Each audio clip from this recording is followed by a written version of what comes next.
6 Days in Fallujah. If you had mentioned that name in 2009, you would have received a probably much different response than you would receive in the current day. For reference, here are a few examples of other big titles released in 2009. Left 4 Dead 2, Batman Arkham Asylum, Modern Warfare 2, the original one, Resident Evil 5, and Uncharted 2. To just about no one's surprise, it feels like all of those titles came out a century ago. And in terms of modern gaming, well, they might as well have. In the tangled up history that is tactical shooters, we never really had any large profile releases, short of the OG Ghost Recons from the long time ago of 2001, SWAT 4 in 2005, and the Operation Flashpoint and Arma series, which they've had sporadic releases kind of scattered throughout the early 2000s. So what 6 Days in Fallujah was attempting to do at that time was mostly unheard of. Many a tactical gamer was resigned to Arma 2 mods, and at that time the game was announced, I myself was the age of 13. 5 years would pass before I would enlist and join the Marines, and another 8 would pass before this game ever saw the light of day. Now that it has, I feel like I need to talk about it, and this is the only platform I can think of that will allow me to do just that.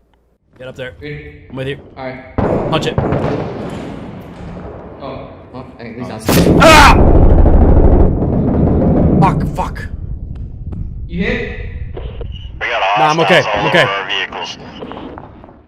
So with all that being said, and our history kind of wrapped up in a little neat bow, allow me to bring you into part 1 of what I'm hesitantly calling a recommendation. No, I didn't agree with the war, but the fact of the matter is, I was a young man of a certain age, and my country was at war, and I would have a choice to make. Was I going to participate, or was I not going to participate? And I would remember that choice for the rest of my life. 6 Days in Fallujah gives you its premise right out of the gate with a beautifully done intro of Marines and Iraqi personnel that saw the conflict firsthand, giving you snippets about their role in the conflict and what it was essentially about. It's a very well done intro, and I can't do this war justice better than those that saw it, so I'll let them finish it out for me. There was a lot of foreigners coming from all over the Arab world, even from other non-Arab countries, even from the United States, from France, Europe. Among those vying for power, one Jordanian man stood out. His name was Abu Musab al-Zarqawi. Al-Zarqawi is a product of the Jordanian prison system who had a dream of establishing a new caliphate, and he was bound and determined to do it. After America disbanded the Iraqi army, Zarqawi built one of his own, drawing thousands of fighters from inside and outside Iraq. The violence that Zarqawi preached was so appealing that people would come from all over the world do the most horrendous and brutal things to people. It was a daily scene when you go out and see bodies dumped in trash. They tied the kids into rocks and they threw them in the river. They cut their heads. It was horrible. You're either with them or you're against them. If you're not with them, or if you don't financially support them, you're dead by all means. Zarqawi called his group Al-Qaeda in Iraq. Today we know them as ISIS.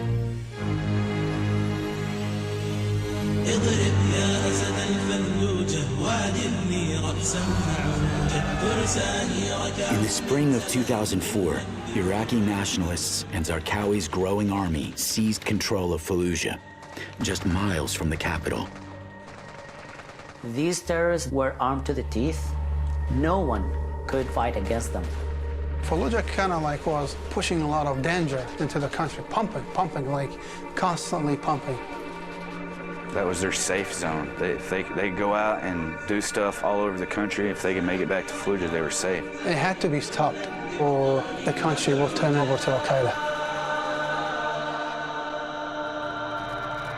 By October of 2004, Iraq's prime minister ordered civilians out of Fallujah so Iraqi and coalition forces could retake the city.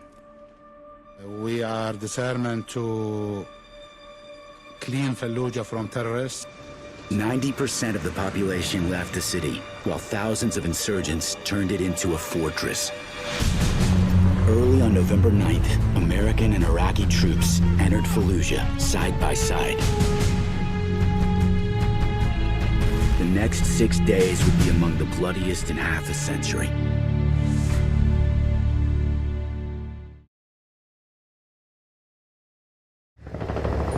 Where did he say the water tower? He said north of the water tower. It means it's over there somewhere.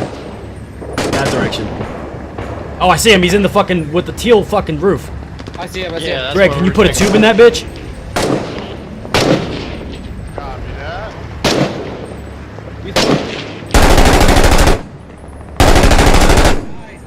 Good shot. If you're familiar with other tactical shooters that invoke urban warfare and close quarters engagements, then you'll be right at home here in Fallujah. You need to be methodical and deliberate in your actions to avoid being caught somewhere you shouldn't be. Positioning is everything. Breach a building, clear the funnel? Guess what? There's a grate above you, hostiles can see you through it, and they just shot your auto rifleman. Bust into a small dark room and walk by a door? Guess what? Hostile was hanging out behind it, waiting for your stupid ass to walk by.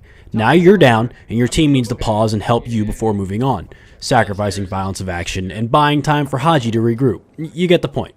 Every building, every alley, every window has someone hiding there, and they all want you dead. Which brings me to the AI.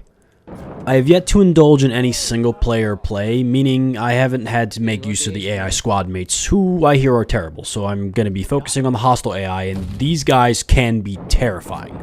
Those two examples I gave you a minute ago, yeah, they actually happened to me in-game. Oh! Frag, going in, frag!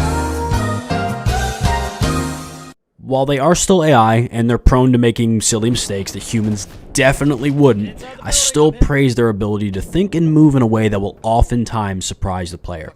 They don't have aimbot accuracy, and a lot of them can be seen shooting from the hip in like this very uncontrolled, erratic fashion, leading to moments where you'll be hit only due to accuracy through volume of fire. They fight the way you would expect an untrained militia to. They outnumber, they move quick, and when backed into a corner, they'll wait for ambush opportunity. I've been jump scared a lot by these guys, hiding in a corner or hitting me from above. And I'm going to take a second to backtrack to when I talked about movement. The player controls are a little clunky to first wrap your head around. There's this auto lean system in place that has your character slightly leaning or rising to make it into a firing position around cover, without you having to input. I think it has a few issues, at least now. Most of them being that sometimes your character leans like the opposite direction of a good firing position. See, it's doing some weird shit. It's like it's keeping me automatically leaned, and when I try to look left, it inverts and I look right. There also isn't a tutorial that runs through the basics, so I'll cover a few of them here for you. You're equipped with a primary and secondary weapon. Depending on your role, this will change. What won't change is how your weapon controls. By default, your ADS will start in a point shooting mode, and when you scroll the mouse wheel, it will bring you to a full scoped view. A setting allows you to toggle this to start scoped or based on your last selection. I prefer the latter personally. You also have grenades, both frag and smoke, the former for making bad men in hiding places go boom, and the latter for concealing your movements from hostile eyes and marking positions via colored smoke, mostly the former in this game. Finally, you have your radio. When using in-game chat, honestly the best way to play this game, you are automatically always speaking in a proximity around yourself. While tapping space, you will transmit over the closed-circuit radio to your fire team members. I love games that use this kind of voice chat system because it's so damn immersive to have directional audio from your teammates while clearing a building. Copy your last. We're set, ground floor, ready to push. Now that we've covered equipment, let's move on how to actually move around. There's technically four movement speeds. First is the standard walking speed. By tapping shift, you'll switch to a kind of jog where you'll lower your weapon and move slightly faster. Third is an actual sprint that you can get to by double tapping shift, and I don't think too many people are tracking on this command because the game never tells you that you can actually do it. Finally, there's the crouch movement, which again, I don't really count that because technically it's just the standard moving speed while crouched, but I digress. The other odd thing is that there isn't a prone in-game. I'll say the absence of prone isn't something I'm super upset about, but I can see how some people would say that it's weird. I'll caveat this by saying that while wearing a vest, being prone sucks, so I'd do it as little as I had to as well. The other thing I want to discuss is the vaulting. I'd say there's a 50-50 shot when you use the vault command that it actually puts you on the other side of where you wanted the vault smoothly. Most of the time there's this jarring moment where you lose control of the character as they like shimmy to a place where the game can play the vault animation. Then the animation plays, and most of the time you end it either inside the wall or cover you're vaulting, or you jerk around and then wind up on the other side. I'm going to blame it on early game, tomfoolery, but if it stays this way for a while, I'm going to knock off a few points for jank. Friendly. Ah! Fuck. Spartan 3, first squad. I need a help. The last of them. Got you. You're gonna be okay. Run, Devil Dog. So by this point in the video, I've given my base rundown on the game's controls, how its AI performs, and a little bit about the premise. I don't think I've missed anything that's going to impact how I feel about the game in its current state, so we're going to go ahead and wrap it up here.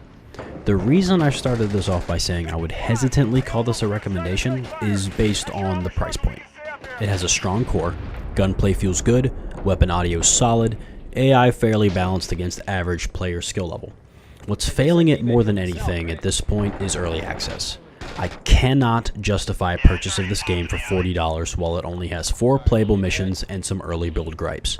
Their roadmap looks very promising, and I certainly hope that the devs can stick to it, but that's the thing about modern gaming, isn't it? If this was released back in 2009, it would have been laughed off the shelves as an unfinished and shameless cash grab. No matter how good I think the game is and how much I want it to succeed, I can't give it my wholehearted recommendation while it has about $10 worth of content.